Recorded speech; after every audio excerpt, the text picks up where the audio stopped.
Creo que está todo ya, que ya está todo correcto. Voy Sí, a todo comprobar. correcto.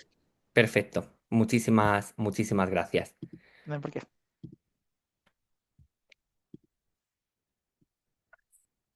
Hola, ¿qué tal? Muy buenas tardes a todos y a todas. Creo que la mayor parte, bueno, la gran totalidad, ¿no?, de alumnos verán esta clase grabada. Em, Está englobada dentro de la asignatura, ¿no?, de tumores sólidos 2, tumores endocrinos, que es lo que nos ocupa esta tarde, ¿vale? Yo me presento, soy Iván López Torija, hematoncólogo pediatra del Hospital de la Santa Creu i Sant Pau de Barcelona, responsable de la unidad de trasplante pediátrico de este centro. ¿Vale? Y bueno, agradecer a los alumnos que participan de este máster, pero también a los compañeros coordinadores, organizadores de la asignatura y a los directores del máster por contar conmigo para formar parte del cuadro de profesorado de este máster. Ahí os dejo, como lo veréis online, ahí os dejo la línea o sea, el correo electrónico. Me acabo de dar cuenta que aquí falta una A, es Sant Pau, ¿vale? De todos modos, si que tenéis alguna duda o algún problema, también podéis utilizar la plataforma, ¿no?, que nos ofrece Unir, a los cuales también agradezco estar aquí hoy. Este es el índice de la sesión que tenemos. Los tumores endocrinos no son ni los más prevalentes ni los más frecuentes en pediatría. Probablemente tampoco sean los más interesantes o los más atractivos. Pero bueno, tienen su encanto y no hay gente, o sea, no hay tantos, ¿no?, centros expertos, ¿no?, en el manejo de este tipo de tumores tampoco frecuentes. Y bueno, luego también es verdad que como oncólogos, pues quizá no sea tampoco nuestro máximo en la consulta, porque en muchas unidades o en muchos centros esto también es llevado o es dirigido o es, bueno, sí, coordinado, ¿no?, por los compañeros de endocrinología. Con lo cual, bueno, aquí no es el espacio en el que nos sentamos nosotros los oncólogos más cómodos. Hablaremos primeramente de los tumores tiroideos, que se llevará como el 45% de la clase. Los tumores de tiroides en niños son poco frecuentes, pero desde luego de las neoplasias que nos ocupan esta tarde, que son las neoplasias endocrinológicas, los cánceres de endocrino, los tumores endocrinos, los de tiroides son los más frecuentes, ¿no?, dentro de lo infrecuente. Dedicaremos también una parte de la clase a los tumores de la glándula suprarrenal y al final brevemente describiremos las neoplasias endocrinas múltiples, ¿no?, que son pues estos grupos, ¿no?, de alteraciones, estas alteraciones, ¿no?, en vías de protoncogenes o de supresores de tumores, ¿no?, que favorecen varias neoplasias, de las cuales, ¿no?, muchas de ellas son endocrinas. Sin más, comencemos a hablar de los tumores de tiroides. Hablaremos primero de la clasificación, de la nueva clasificación, aunque bueno, ya no tan nueva, de la clasificación vigente de la Organización Mundial de la Salud del año 2022, con sus peculiaridades y el desarrollo de la misma, que nos dará pie, ¿no?, para hablar de los tumores de tiroides, de las distintas estirpes, ¿no?, de tumores tiroideos. Hablaremos de la etiología, de la clínica y luego posteriormente de lo que creo que es la parte más importante de la clase, que es la del manejo del nódulo tiroideo, porque aunque estos tumores no sean frecuentes dentro de nuestro grueso, ¿no?, de la consulta de hematoncología, de la consulta diaria, finalmente todos como pediatras en algún momento sí que estaremos en contacto con algún nódulo que no tiene por qué acabar siendo un carcinoma, pero que debemos saber estudiarlo. Hablaremos también del estadiaje y posteriormente del tratamiento y del seguimiento de estos tumores tiroideos. Esta es la clasificación de la Organización Mundial de la Salud, ya digo, la última actualización del año 2022, con estas neoplasias derivadas de la célula folicular. Lo novedoso, ¿no?, de esta clasificación es que pretende venir a poner orden a esta parte amarilla, ¿no?, a esos tumores que ni son benignos ni son malignos, que están como ahí a caballo, que los llaman neoplasias de bajo riesgo, que no te puedes quedar muy tranquilo porque no son claramente benignas, pero que obviamente no deben tratarse con la misma agresividad que los tumores claramente malignos. Y esta es la principal novedad de esta clasificación, ¿no? Esta estratificación de tumores en función de benignos, de malignos y dentro estas neoplasias o en el centro, perdón, estas neoplasias de bajo riesgo, ¿vale? Estratifica los tumores diferenciados, que son los que todos conocemos, que por otro lado son los más frecuentes, el carcinoma papilar de tiroides y el carcinoma folicular de tiroides, poniendo especial interés, ¿no? En el momento en el que estamos en el desarrollo de esta especialidad, en el perfil molecular de este tipo de tumores, ¿vale? Y dando pie pronóstico o mucho más papel pronóstico, ¿no? A la integridad o la invasión de la cápsula, ¿no? Es la cápsula que va a limitar esa implicación pronóstica y al índice mitótico.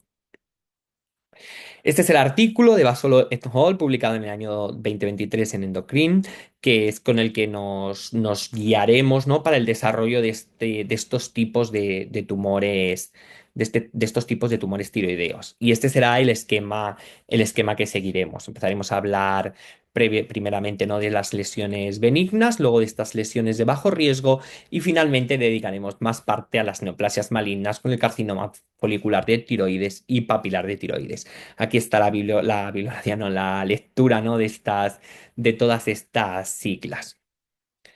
Dentro de los tumores benignos, la gran novedad, ¿no? Es la creación de esta enfermedad nodular folicular, que es la que está aquí marcada en rojo, que es el que clásicamente o el que antes se conocía como el bocio multinodular. Desaparece el bocio multinodular y aparece esta enfermedad folicular nodular, que es una enfermedad caracterizada por múltiples nódulos tiroideos que no son malignos, es decir, son benignos, que vienen y proceden, ¿no? De células foliculares, que pueden ser tanto hiperplásicos como neoplásicos. En cuanto al adenoma folicular, ningún cambio en esta clasificación. Es el tumor encapsulado con folículos, con arquitectura folicular, con alteraciones de tipo RAS. La tercera entidad, que es el adenoma folicular con arquitectura papilar, que previamente estaba metido como una variante del adenoma, pero que ahora se saca de ese adenoma, que es el que hemos visto, el segundo que hemos visto, ¿no? El que acabamos de ver, se saca de ahí y se pone como una variante nueva. Y este proviene del folículo, pero tiene estructuras papilares que no tienen las características típicas del papilar, no tienen las características típicas del eje, ¿no? Con diferentes papilas, ¿no? En cuarto lugar, el adenoma oncocítico, que es el que siempre se ha llamado el de células de Hartel, que yo de esto pues, me acuerdo incluso de la carrera, ¿no? De que nos daban en anatomía patológica. Es un tumor no invasivo, encapsulado, que ha de tener más del 75% de las células oncocíticas. En cuanto a las neoplasias de bajo riesgo, ese grupo nuevo generado, ¿no? Inicialmente, tenemos el NIFTP, que no nombraré creo que así, NIFTP, porque el nombre se las trae. Lo tengo que decir de corrido, la neoplasia no invasiva folicular con cambios papilares. Es como el anterior, bueno, ahora lo desarrollamos. Ese es el nombre. Luego están los tumores de potencial maligno incierto y los tumores trabeculares hialinizantes, ¿vale? El folicular, en la neoplasia folicular no invasiva y los tumores con potencial maligno incierto, en las clasificación previas se agrupaban dentro de una miscelánea. Al igual que los tumores trabeculares, que también estaban separados en otra sección, ¿no? Y ahora pues se han agrupado todos ellos bajo el mismo epígrafe, ¿no? De tumores, ¿no? De neoplasias, perdón, de bajo grado. El no invasive folicular thyroid neoplasma, la neoplasia no invasiva folicular de tiroides con cambios papilares tiene estructuras papilares, pero aquí, en este caso, en el núcleo, sí que hay estructuras papilares. No es como la neoplasia benigna que acabamos de ver, el adenoma folicular con arquitectura papilar que no tenía características nucleares típicas, ¿vale? Aquí tenemos que tener al menos un 1%, perdón, tener menos de un 1% de esas papilas verdaderas, porque si no nos estaríamos yendo a la parte rosa del esquema inicial, que es a la de los carcinomas malignos, ¿vale? Que es verdad que hay algunos grupos que sí que han propuesto como criterio estricto que no tenga papilas verdaderas, pero tampoco se ha adoptado formalmente, ¿vale? Y bueno, esa es una apreciación más patológica, ¿no? Estos tumores de menos de 1 centímetro que tengan estos criterios diagnósticos que hemos mencionado también se deben agrupar en esta nueva entidad, ¿vale? Ahora vamos ya como a la parte, digamos, más prevalente, más frecuente, incluso algo más interesante que estas lesiones anteriores, que es la de las neoplasias malignas, concretamente las neoplasias malignas bien diferenciadas, que son las más frecuentes. Perdón. Y entre ellos, pues lo más frecuente son el carcinoma papilar de tiroides y el carcinoma papilar de tiroides. Como gran novedad, ya no se habla de variantes histológicas, sino de subtipos histológicos. Esto ya está sustituido, ¿no? Esta nueva clasificación de manera formal. ¿Vale? ¿Qué características tienen estos carcinomas diferenciados de tiroides en el niño? Tenemos papilar folicular, pero también estas dos entidades que ahora veremos, ¿no? Estamos hablando ahora de todos los diferenciados.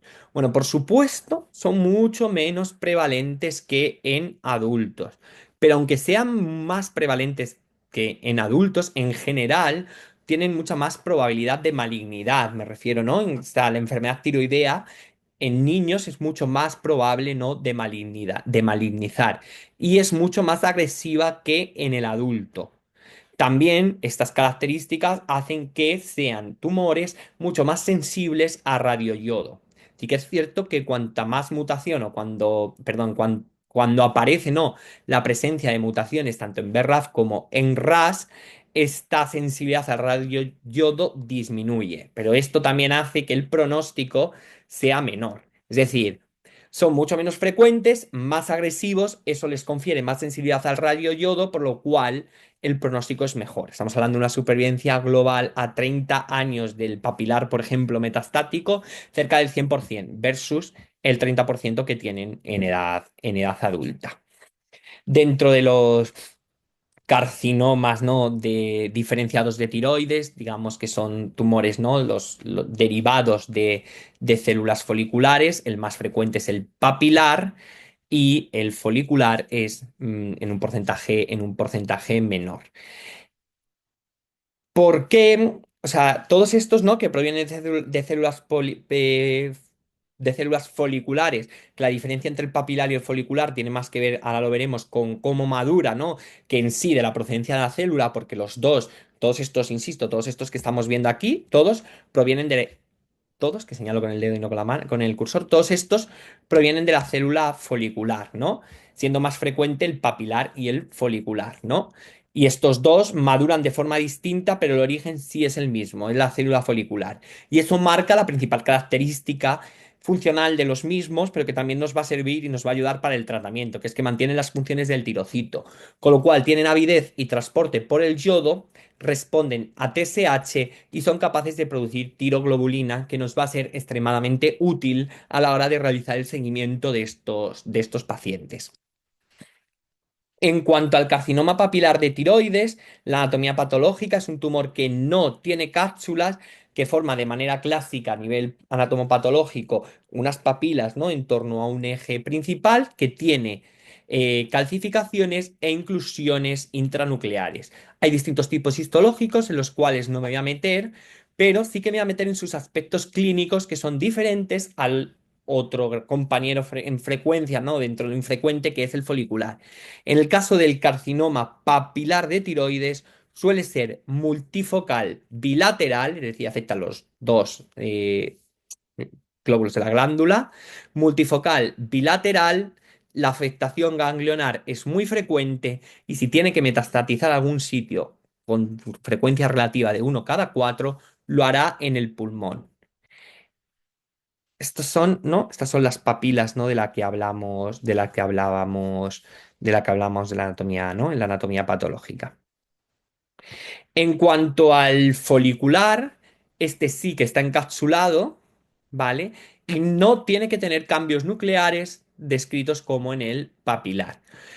Y suele tener invasión de la cápsula o de los vasos. También hay distintos tipos histológicos, tampoco me voy a meter, sí en las características clínicas, que mientras que el papilar es multinodal y con o sea, con distintos focos, digamos, con distintas masas de afectación, este suele ser un nódulo único que se disemina por sangre y no por ganglios, porque los ganglios es muy infrecuente que en el folicular estén afectados y que sí que está relacionado como más prevalente en las zonas con déficit de yodo. Recordad, ¿no? Los años de posguerra en la zona extremeña, ¿no? Cuando pues, hay una gran cantidad de déficit de yodo, aparte de la cuestión intelectual, ¿no? De la gran cantidad de cánceres de foliculares que había, ¿no? Cuando no se tomaba la sal o cuando no se universalizaba, ¿no? Esa sal yodada. Es un anecdótico esto, pero bueno, para que lo relacionéis. Y luego está esta nueva entidad también, que es la variante folicular encapsulada, ¿vale? Con invasión, que antes estaba dentro de los tipos papilares, de hecho te habían dejado aquí el carcinoma papilar de esta variante folicular encapsulada, pero se ha sacado, esto sí que es novedoso de esta clasificación del año 2022, se ha sacado de dentro de los carcinomas papilares. ¿Por qué? Y aquí está la gran diferencia, ¿no? Y el gran papel que se ha dado en esta ocasión a las rutas moleculares, porque el carcinoma folicular y el papilar a nivel de maduración son maduración de rutas moleculares que siguen, ¿no? Son completamente distintos, ¿no? En el caso del carcinoma papilar, que es el más frecuente, se le considera esencialmente un carcinoma BRAF-like, ¿vale? Y en el caso del folicular se le considera un carcinoma RAS-like. Esta entidad de la que hemos hablado, ¿no? De la que venimos, esta variante folicular encapsulada, estaba dentro de estos tumores papilares, pero se ha visto y se sabe que su vía o la forma, ¿no? La que crea esta alteración molecular, ¿no? Es RAS, más similares a los foliculares, por eso se ha sacado del grupo de papilares, ¿vale? Y esto, especialmente no, ahora que tenemos inhibidores de BRAF como el trametinib o el dabrafenib, que no me salía, ¿no? Pues bueno, también tiene una implicación terapéutica importante.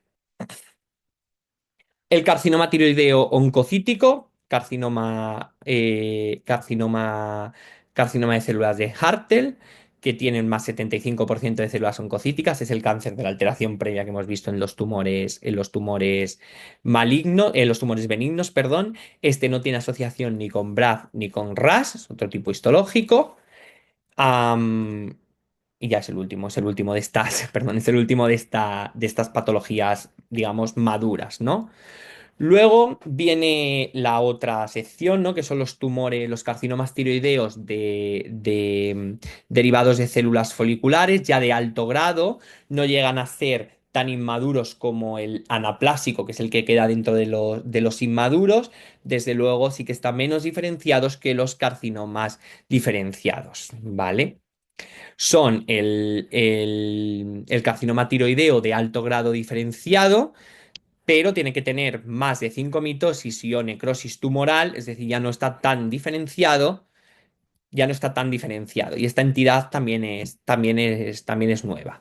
Y luego está el carcinoma pobremente diferenciado, que esto, la definición viene de un consenso que se llama el consenso de Turín, que es la que ha adoptado la Organización Mundial de la Salud, pero bueno, también otra definición histológica. Todo esto que está propuesta por el Smorian Sloan Center, ¿no? de Nueva York, que bueno, que es algo más amplia, de tal manera, bueno, que, o sea, todos los que se recogen aquí estos se incluyen aquí, pero viceversa no, porque esta definición es como un poco más amplia, ¿vale?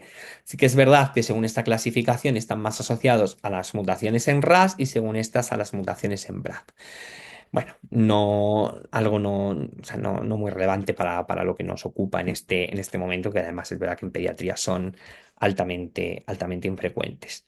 Y ya nos queda el más temido, ¿no? Que es el carcinoma anaplásico de tiroides, que es el más inmaduro de todos estos malignos, deriva de las células foliculares, pero a diferencia de los bien diferenciados, este no mantiene sus funciones, o sea, no mantiene las funciones del tirocito, con lo cual no lo podemos atacar de la manera, ¿no? De ni de radioyodo, ninguna de estas herramientas que tenemos, ¿no? Es muy agresivo, crece muy rápido, invade, metastatiza, la supervivencia es muy baja. Por suerte, en pediatría es altamente infrecuente. Y sí que, bueno, tiene alta carga mutacional. Entonces, bueno, a digamos, ¿no? Esta carga mutacional pues está relacionada con esta agresividad y con esa resistencia terapéutica, pero bueno, es verdad, ¿no? Que desde que tenemos los inhibidores de BRAF, el caso de que haya una presencia en la mutación BRAF V600E, pues nos puede ayudar a realizar algún tratamiento dirigido con inhibidores de BRAF. Este es el esquema. Benignos, neoplasias de bajo grado, perdón, las neoplasias malignas bien diferenciadas, que son los más frecuentes, papilar y folicular, de los demás los hemos mentado, pero los dejaremos ahí, y el carcinoma neoplásico como más inmaduro. Pero falta una última entidad que no está recogida aquí, porque recordad que estas son neoplasias derivadas de la célula folicular, que son el carcinoma medular de tiroides. Recordamos, ¿no? Esta viene desde atrás, ¿no? De papilar, folicular, medular y anaplásico. Bueno, pues este medular no está recogido en esta clasificación porque viene de las células parafoliculares, no de las células foliculares.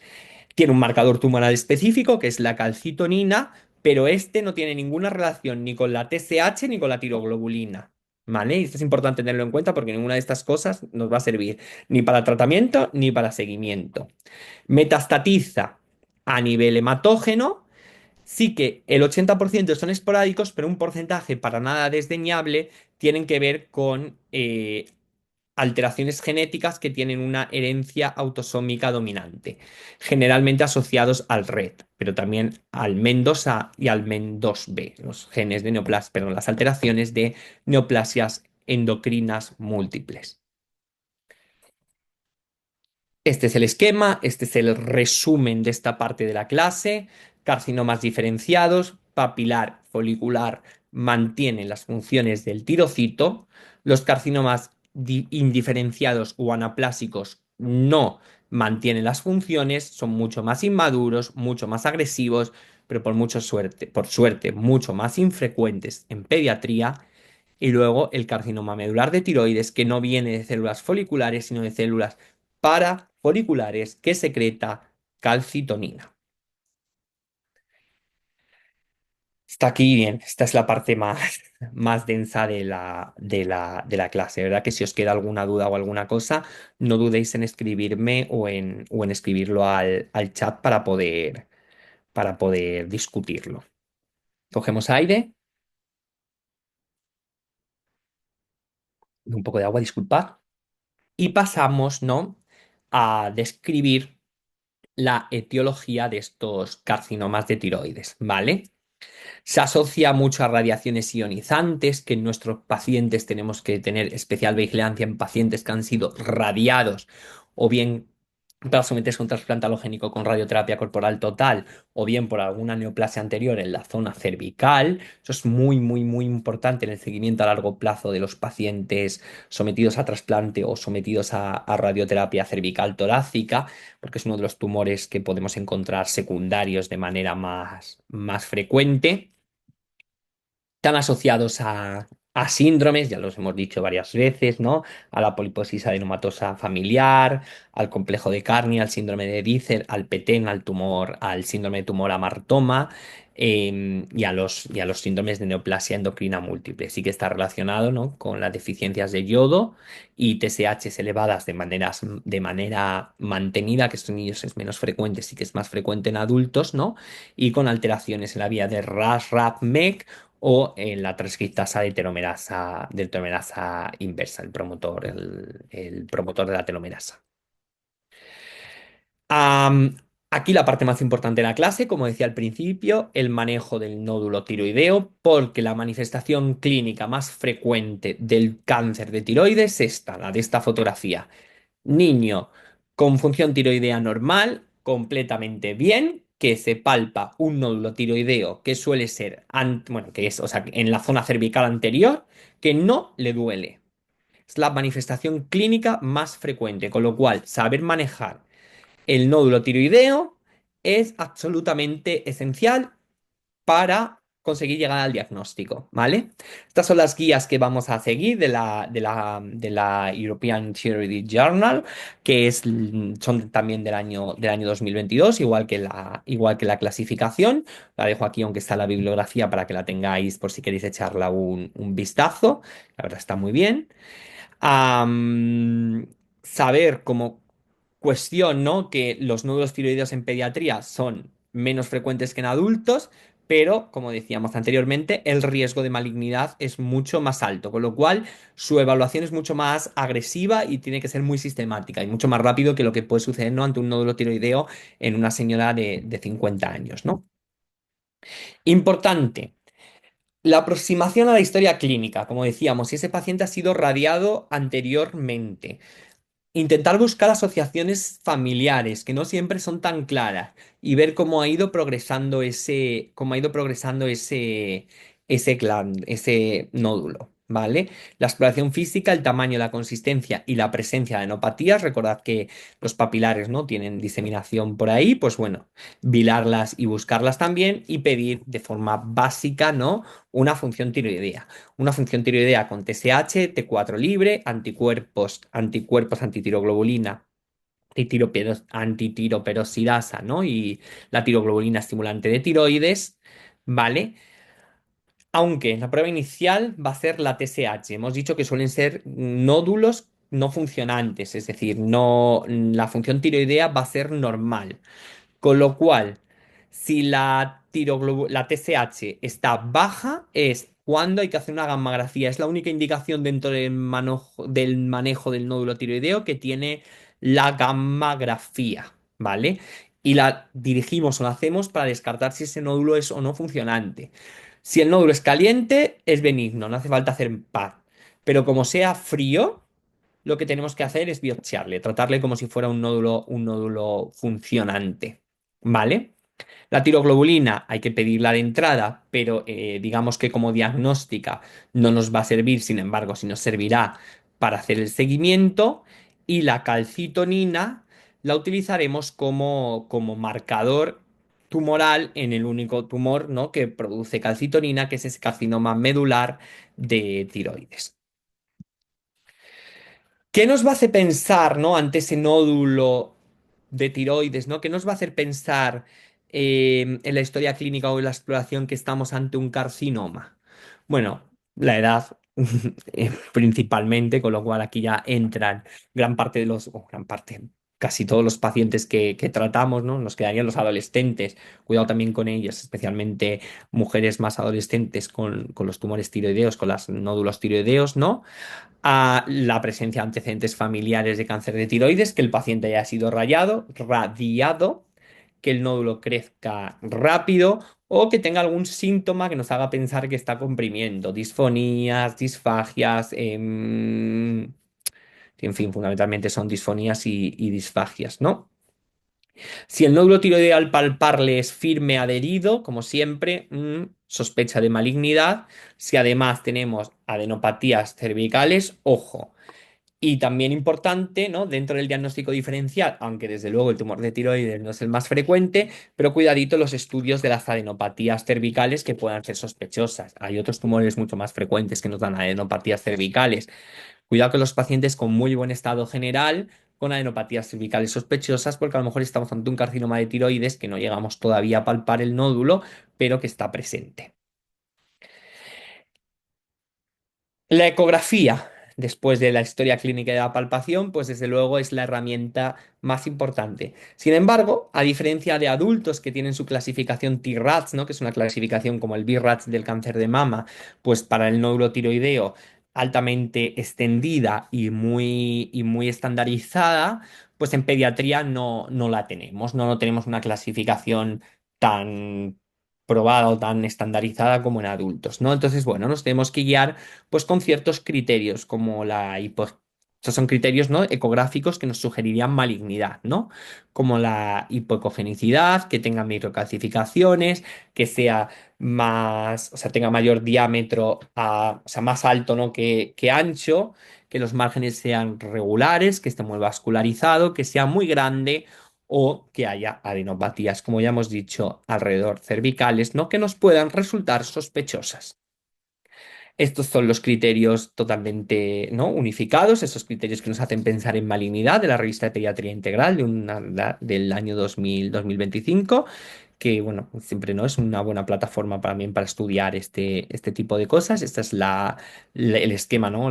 Que nos proponen las autoras, que creo que son mujeres. La paz. Bueno, pues claro. Hay que entender y saber que la paz en niños pues tiene mayor dificultad, ¿no? Los nódulos son más pequeños porque las glándulas son más pequeñas, con lo cual los nódulos también lo van a hacer. El paciente no suele cooperar, con lo cual requiere sedar. Y eso lleva a que las tasas de resultados que no sean determinantes, pues es mucho mayor que en adultos.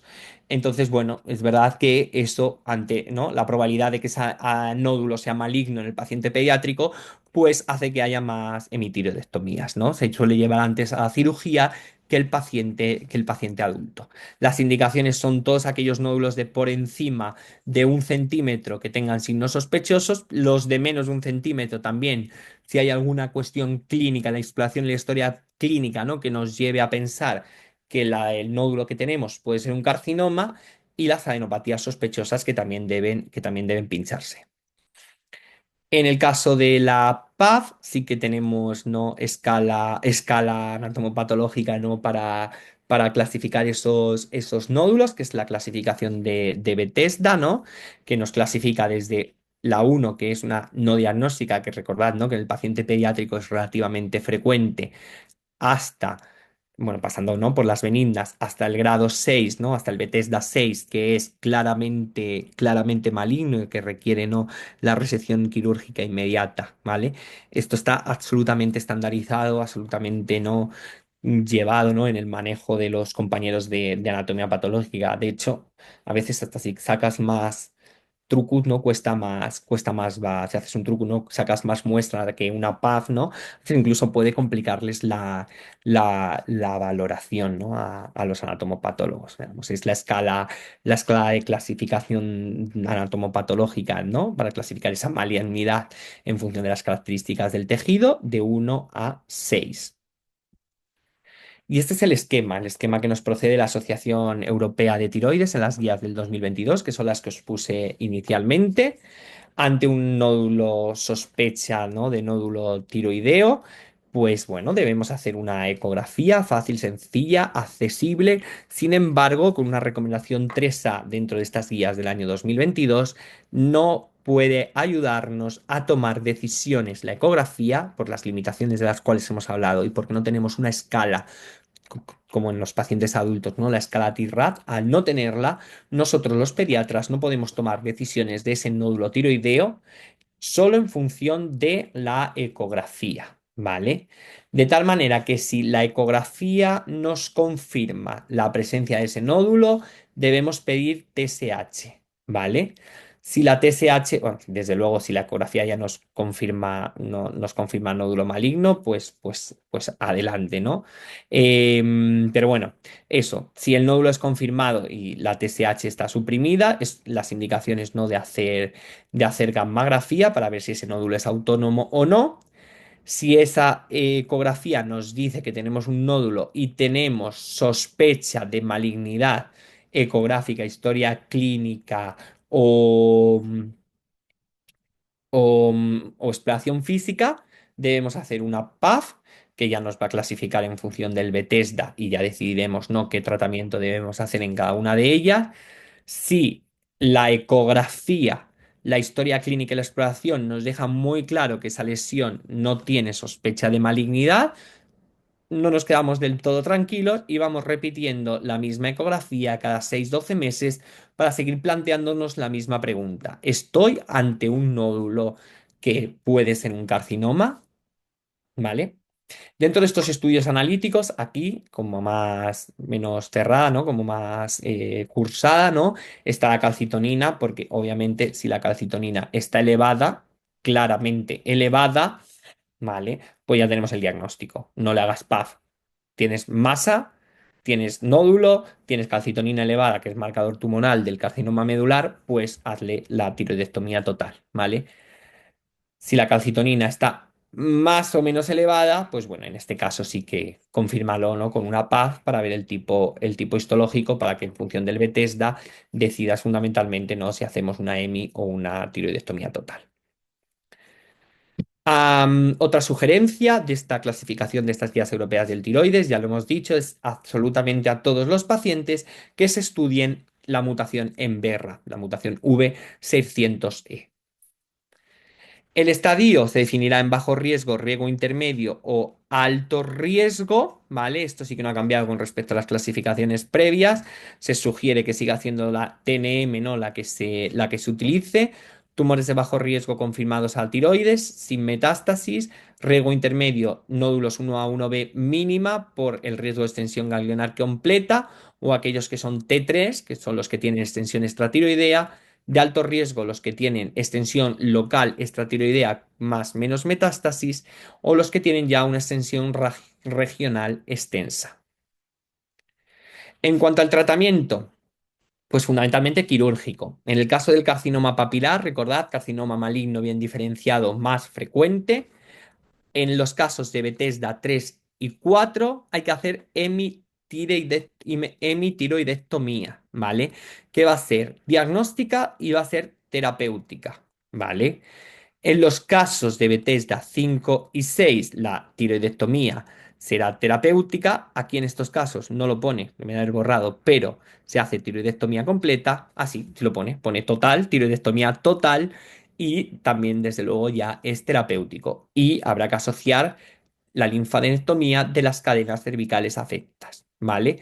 Obviamente la cirugía tiene complicaciones, se debe hacer en centros, ¿no? Especializados en este tipo de cirugías en pacientes pediátricos, pues bueno, pues por todas las lesiones vasculares y nerviosas que pasan ¿no? Todas las reacciones anatómicas que tiene esta glándula tiroidea con las paratiroides incluso también, ¿no?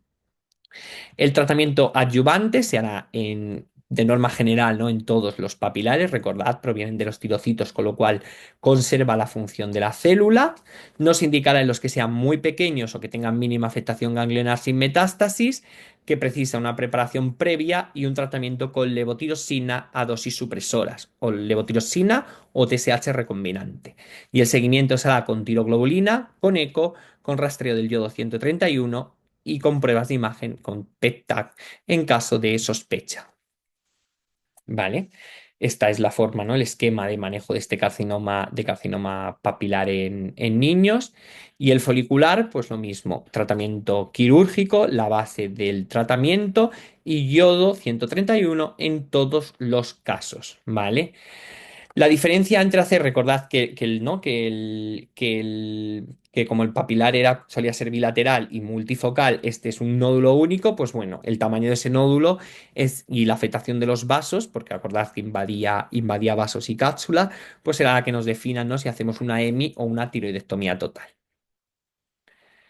En cuanto al carcinoma medular de tiroides, tratamiento quirúrgico, realmente no. El único, recordad que este proviene de las células parafoliculares, con lo cual no nos va a servir ni el tratamiento con yodo ni la supresión con levotiroxina porque no sirven, ¿no? No son células foliculares, sino parafoliculares. El tratamiento terapéutico siempre será la linfadenectomía total, perdón, la tiroidectomía total con linfadenectomía e incluso en casos, ¿no? De pacientes, recordad que este está asociado, ¿no? A los síndromes de MEN, ¿no? A los MEN 1, perdón, a los MEN 2, ¿no?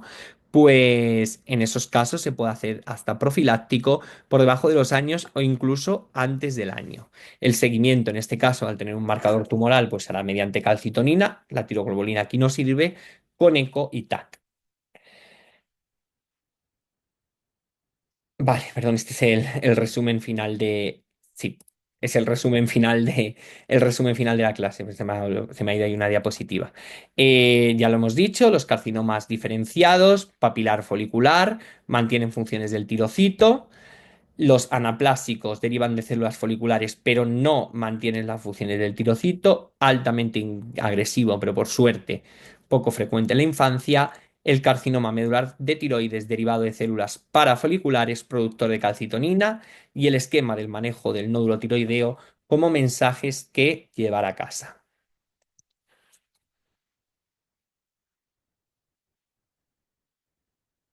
Pasamos ahora a la segunda parte de la clase que será, esta parte no será más corta, que son los tumores de la glándula suprarrenal. Este es el esquema, ¿no? de la glándula suprarrenal, la corteza, productora de mineralocorticoides y de glucocorticoides, la zona reticular, los andrógenos y la zona medular, las catecolaminas, noradrenalina y epinefrina, las catecolaminas en general, ¿vale?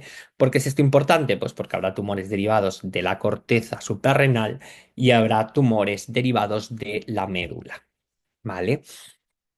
De los tumores derivados de la corteza, voy a pasar un poco por encima de ellos. Son muy poco prevalentes. Sí que si tiene que suceder, sucederá en el paciente menor de 5 años, o sea, mujer, es lo más frecuente. La presentación es absolutamente heterogénea. Va a depender mucho más de lo que produzcan, ¿no? De qué hormonas nos vayan a producir, que es la que nos va a determinar, ¿no? Esto, ¿no? Si producen esteroides sexuales, pues los que nos harán sospechar si hirsutismo, ¿no? O qué caracteres sexuales se desarrollan y las alteraciones en el crecimiento. Y sí que están asociados a alteraciones genéticas, esta 9q34 y 10p21, esta ganancia 9q34 y la deleción de 10p21 son los más frecuentes, pero también hay genes oncogenes como RAS o supresores de tumores como el P53 menos la neurofibromatosis que están asociadas a estos tumores. Con lo cual, pues bueno, pensar en ellos, ¿no? Cuando hay síndromes, ¿no? O cosas, digamos, germinales, ¿no? El tratamiento es quirúrgico, que es la base fundamental del tratamiento. Además, es tan importante esta cirugía que la resección completa y ¿no? la evaluación del tamaño tumoral y las probabilidades de resección completa y luego postcirugía la resección completa son factores pronósticos. Como tratamiento quimioterápico se utiliza el mitotane, pues tiene muchísimos efectos adversos, algunos de ellos bastante limitantes. También se han probado asociaciones con platinos, con VP16, con etoposído o doxorubicina. La radioterapia tiene utilidad, pero la sensibilidad es muy variable. En los casos metastáticos sí que lo utilizaremos en las metástasis cerebrales y óseas. En los casos de resección incompleta o recurrencias locales, pues también lo utilizaremos, pero ya digo que con una sensibilidad variable más bien escasa. No sé por qué ahora me da la vuelta a la pantalla así, pero seguiremos. Eso de la corteza, el cortico suprarrenaloma. Ahora vamos a la médula suprarrenal. Los tumores de la médula suprarrenal proceden del mismo simpatoblasto, ¿no? Que lo denominaremos así, que procede de la cresta neural, en una manifestación precoz, en una, perdón, maduración precoz forma células posganglionares del sistema simpático o células cromafines, ¿no? En un estadio madurativo posterior, pues tiene la capacidad de producir células mesenquimales, que son las células S tipo. Bueno, pues ¿por qué es esto importante? Pues porque en función de cómo vaya, ¿no? De dónde se produzca esa proliferación de esas células inmaduras, pues tendremos los distintos tipos de tumores de la médula. Estos son de la médula suprarrenal. En fases tempranas, yendo hacia lo postsináptico, a los ganglios simpáticos o las células cromafines, pues tendremos el feocromocitoma y el paraganglioma, y de estas células tipo S tendremos el neuroblastoma. Como del neuroblastoma tendréis una o dos clases, no me voy a meter porque si no nos salimos de aquí por la tarde esto puede ser terrible, ¿no? Me voy a centrar en estos y especialmente o únicamente, ¿no? En el feocromocitoma. El feocromocitoma y el neuroblastoma, este es un esquema, ¿no? De por qué, ¿no? Es un artículo, además, lo explica muy bien, de por qué el feocromocitoma produce, ¿no? Es capaz de mantener la dopamina y de crear como glándulas, no son glándulas, gránulos, ¿no? Secretores de esa noradrenalina, norepinefrina, de las hormonas, de las catecolaminas, que es digamos, característica, ¿no? Sin embargo, en el neuroblastoma, estas vesículas, llamémoslo así, son mucho menores y teóricamente no debe producir catecolaminas, aunque todo esto no son compartimentos cerrados porque luego hay mecanismos, ¿no? de bioquímica, ¿no? que pueden pasar de un lado a otro y puede haber neuroblastomas secretores de noradrenalina, pero desde luego y a nivel teórico no es lo más frecuente. El feocromocitoma. El feocromocitoma es el paraganglioma en la suprarrenal. ¿vale? Derivado de esas células simpatoblastos, ¿no? En una maduración precoz, pues está el paraganglioma y el feocromocitoma. Y el feocromocitoma tiene capacidad de producir catecolaminas porque procede de células cromafines. De nuevo, en pediatría, muy infrecuente. En este caso, en 9-12 años y más frecuente en el sexo masculino. Siempre hemos estudiado, y esto yo me acuerdo del MIR, y esto está sacado de un manual, ¿vale? Que el 10% es la regla de los 10, ¿no? El 10% de los feocromocitomas son extraadrenales, que son los paragangliomas, el 10% maligno, es decir, son tumores principalmente benignos, el 10% múltiples o bilaterales, 10% calcificaciones y 10% afecta a niños. Pero en ese 10% que afecta a niños, esta regla de los 10 no nos sirve del todo, porque en ese 10% que afecta a niños son mucho más frecuentes los feocromocitomas hereditarios, multifocales y extrarenales. Con lo cual el niño, de nuevo, no es un adulto en tamaño pequeñito. La presentación de estos cromocitomas puede ser esporádica, menos frecuente, y cuanto más sabemos, menos frecuente. Muchos de estos feocromocitomas asociados de forma esporádica tenían alguna alteración en P53 o alguna alteración molecular que, bueno, que podía estar asociado o afectada a la línea germinal. Y en cuanto a los asociados, lo más frecuente de los feocromocitomas en edad pediátrica son los asociados al síndrome de von Hippel-Lindau. También a los síndromes de neoplasia endocrina múltiple, a los MEN2 y a los síndromes de paraganglioma familiar. Menos frecuente la neurofibromatosis, pero también una entidad en la que hay que tener en cuenta para descartar este tipo de tumores. ¿Vale? Muchas asociaciones en mutaciones germinales con herencia autosómica dominante, las dejo ahí, no me voy a meter en ellas. Sí que voy a dar un pequeño matiz, ¿no? De la enfermedad más frecuente que tiene asociada, ¿no? El feocromocitoma en el paciente pediátrico, que es el von Hippel-Lindau. El VHL es un gen supresor de tumores que ayuda a la estabilización del factor inducible por hipoxia alfa, con lo cual, una pérdida de función de este gen supresor hace que tengamos la enfermedad de von Hippel-Lindau. El feocromocitoma es la principal causa genética de esta enfermedad, no de este tumor que nos ocupa, no es el único.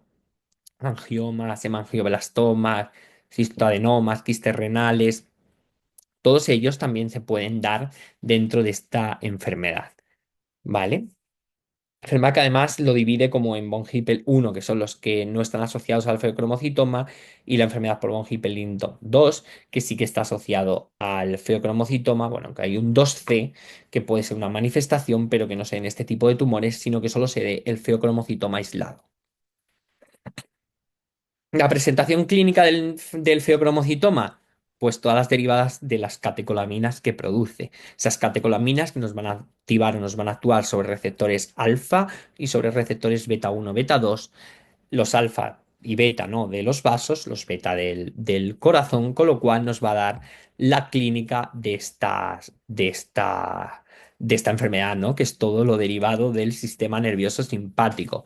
Cefalea muy frecuente, palpitaciones muy frecuentes, sudoraciones excesivas muy frecuentes y la hipertensión, que está prácticamente presente en todos los feocromocitomas. Es una hipertensión que, claro, esta liberación de catecolaminas de la que comentábamos aquí, puede ser que se dé de forma mantenida o también que se dé de forma pulsátil, con lo cual esa hipertensión puede ser paroxística o puede ser sostenida. Y cuidado, un porcentaje pequeño existente también puede no estar, aunque es el síntoma, digamos, frecuente de estos feocromocitomas. Y no únicos. Y también los hay derivados del sistema parasimpático, mucho menos frecuentes, que son asintomáticos y que se suelen ver o se suelen diagnosticar como incidentalomas. En cuanto al diagnóstico, pues habrá como tres pilares, ¿no? Nos centraremos en el diagnóstico bioquímico, en las pruebas de imagen y en los diagnósticos moleculares, ¿no? En cuanto al diagnóstico bioquímico, iremos dirigidos a demostrar el exceso de catecolaminas o de alguno de sus metabolitos, bien en sangre o bien en orina. Ahora mismo esto está mucho más facilitado que años atrás, no tantos años atrás, porque ahora la determinación de estas catecolaminas tanto en sangre como en orina, pues son mucho más fáciles de realizar, ¿vale? En cuanto a la localización, pues nos ayudaremos de las diferentes pruebas de imagen, ahora veremos, las desarrollaremos un poco más, pero que de entrada que sepáis que el PEC-TAC es lo mejorcito para el diagnóstico del feocromocitoma. Y luego, por supuesto, pues el diagnóstico molecular para ver todas esas mutaciones que sabemos, ¿no? que están asociadas en la línea germinal, pues buscarlas, ¿no? Y pues bueno, en función es verdad que si producen una otra cosa, pues es más frecuente que sean, si producen más adrena o nora, pues es más frecuente que sean una u otras alteraciones genéticas, pero desde luego, dada su asociación, debemos empeñarnos en buscarlas. ¿Vale? La tirosina se traslada en dopamina y algunos feocromocitomas que también la producen. Estas son las catecolaminas libres, norepinefrina y epinefrina, que pasan ¿no? a ser norepinefrina y metanefrina, y que si se sulfatan pasarán de ser pues las formas conjugadas, las formas sulfatadas. ¿Por qué cuento esto? Porque si medimos las catecolaminas libres estaremos midiendo esto, si medimos las metanefrinas libres estaremos midiendo estas dos, ¿vale? Y si medimos el total de epinefrinas estaremos midiendo las libres y las conjugadas. Y lo importante que tenemos que saber es que lo mejor para este diagnóstico bioquímico es medir estas dos, las metanefrinas libres y además fraccionadas, como norepinefrina o como metanefrina, porque además se ha demostrado y se sabe, como podemos ver en este cuadro, en este estudio, que estas metanefrinas libres son las más sensibles y específicas tanto en estos carcinomas que son esporádicos como los que son, perdón, he dicho carcinomas, feocromocitomas que son esporádicos o hereditarios. Con lo cual, diagnóstico bioquímico, metanefrinas libres. En cuanto a las pruebas de imagen, pues bueno, las que no emplean trazador como la ecografía, pues en pediatría muy útil, poco invasiva, TAC, resonancia magnética, como esta prueba de imagen, este TAC, ¿no? Que está ahí claramente localizado el tumor renal, pero las que tienen empleo de trazador, especialmente el PET-TAC con DOPA, F18, es la técnica de imagen más sensible para el diagnóstico del feocromocitoma. El tratamiento, pues como muchos de los que estamos viendo esta tarde, ¿no? Tratamiento quirúrgico, intentando que la cirugía sea lo menos invasiva posible. Pero estos pacientes tienen un altísimo riesgo quirúrgico. Intraoperatorio pueden producir crisis hipertensivas, posoperatorio hipovolemia, SOP, insuficiencias suprarrenales. Entonces, todos estos pacientes que van a someterse, o sea, esto es ¿no? Para mí, el paradigma, ¿no? de la cirugía, no, paradigma, eran cosas más difíciles, ¿no? Pero dentro de los tumores, para los anestesistas, este es un tumor, bueno, altamente complejo, y especialmente en población pediátrica, porque además, como es poco prevalente, pues bueno, pues es complicado, ¿no? Y todos, absolutamente todos, desde la parte médica, ¿no? Requieren un tratamiento preoperatorio, que vamos a ver cuál es, ¿no? Desde 1 o 3 semanas antes debemos tener un bloqueo alfa, que es de elección, de elección y obligatorio. Todos los pacientes tienen que estar bloqueados, tienen que tener un bloqueo alfa que se hace con perdón, fenoxibenzamina, que es un bloqueador irreversible, no competitivo. Te pone estas dosis, no voy a meter en ellas, las dejo ahí escritas. Y debemos añadir un bloqueante beta, es decir, tenemos que bloquear beta si tenemos síntomas como palpitaciones, ansiedad o dolor torácico, y lo haremos pues con propranolol o con atenolol. Y absolutamente importante que cuando el cirujano realiza el pinzamiento vascular hagamos una expansión muy rápida de la biolemia de este paciente para que no produzca un shock hipovolémico. Los pocos casos malignos, debemos extirpar de forma quirúrgica, si es posible, las metástasis y las recurrencias. Se puede utilizar la metayodo, se puede embolizar y se puede utilizar combinaciones de diferentes quimioterapias, pero que generalmente son poco eficaces, ¿no? Luego sí que hay muchos fármacos en desarrollo, con isótopos, con quimioterapias asociadas a análogos de somatostatina, con inhibidores del factor inducible por hipoxia, de inhibidores de tirosinquinasa, pero bueno, todos ellos en desarrollo. El seguimiento, ¿cómo hacer el seguimiento de estos pacientes una vez intervenidos de manera quirúrgica? Pues siguiendo clínicamente todos esos síntomas que nos pueden hacer pensar en una liberación adrenérgica, ¿vale? Controlando la tensión arterial y analizando las metanefrinas libres fraccionadas y la cromogranina de forma anual. ¿vale? Y luego, pues utilizar generalmente imágenes sin trazador, salvo que haya una sospecha de recaída, que entonces, bueno, pues podemos recurrir de nuevo a imágenes, o sea, a pruebas de imágenes, ¿no? Como el PET-TAC. Resumen de la parte de los tumores de la suprarrenal, muy raros en la infancia, comportamiento muy heterogéneo, difícil de predecir, muy importante los factores genéticos y moleculares, hay múltiples genes implicados en el desarrollo de estos tumores y en la malignidad. Los tumores de corteza suprarrenal, la patología de nuevo compleja que requieren quimioterapia además de la cirugía, aunque en los estadios más avanzados, aunque la cirugía es el papel fundamental o es el tratamiento fundamental. El feocromocitoma liberador de catecolaminas es la que define su clínica, la que define su comportamiento, tratamiento fundamentalmente quirúrgico, pero todos los pacientes deben estar previamente preparados antes de la cirugía con bloqueantes alfa, además de beta, marcadores bioquímicos metanefrinas libres y el PET con DOPA 18F es la técnica de imagen más sensible para el diagnóstico del feocromocitoma. De las dos diapositivas resúmenes, si yo hago preguntas, son las que hago preguntas para el examen, no me meteré más allá de los conceptos claros estos que venimos repitiendo a lo largo de la clase y que además hemos dejado centrados en las dos diapositivas, resúmenes de cada uno de los dos tumores que hemos visto, de los carcinomas de tiroides y de los tumores suprarrenales. Brevemente, ya para finalizar, en menos de 5 minutos, hablaremos de las neoplasias endocrinas múltiples. MEN1, neoplasia endocrina múltiple 1, asociada al gen de supresor de tumores MEN1, es una mutación, o son mutaciones, ¿no? Aquí están descritas, que son inactivantes, es decir, nos inactivan el gen supresor, con lo cual favorece a la predisposición y desarrollo de tumores.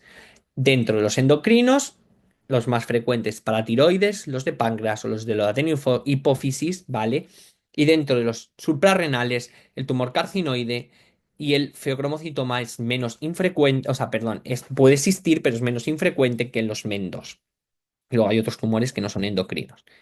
Y los MEN2, que son los derivados, ¿no? de una mutación en el oncogen RET, en este caso es una mutación activante, ¿no? del oncogen, está el MEN2A y el MEN2B, y este es por excelencia el que engloba los tumores que hemos ido tratando por las tardes, durante la tarde, ¿no? El carcinoma medular de tiroides, el feocromocitoma y también los adenomas paratiroideos que no nos hemos metido ni nos vamos a meter, ¿vale? Además tiene esas alteraciones asociadas como puede ser el Hinge protonamiloidosis en los MEN2A o los neuromas mucosos. El hábito barfanoide, si está presente, es mucho más frecuente, bueno, mucho más frecuente no, es exclusivo, ¿no? Del MEN2B y ganglioneuromas intestinales. No voy a hablar más del MEN1, del MEN2, yo creo que es suficiente por hoy. Gracias por escuchar la clase. Esta es la bibliografía, ¿no? Dos diapositivas de bibliografía en las que me he basado, aunque principalmente creo que los dos artículos que recomendaría son los que he ido citando a lo largo de la sesión. Y, y nada más, muchas gracias a todos por escuchar la clase, muchas gracias a UNIR y a los coordinadores del máster por invitarme y quedo a su disposición para cualquier duda o sugerencia que pueda quedar. Agradezco que me escriban por correo o por la plataforma de UNIR. Muchísimas gracias, que tengan muy buena tarde todos.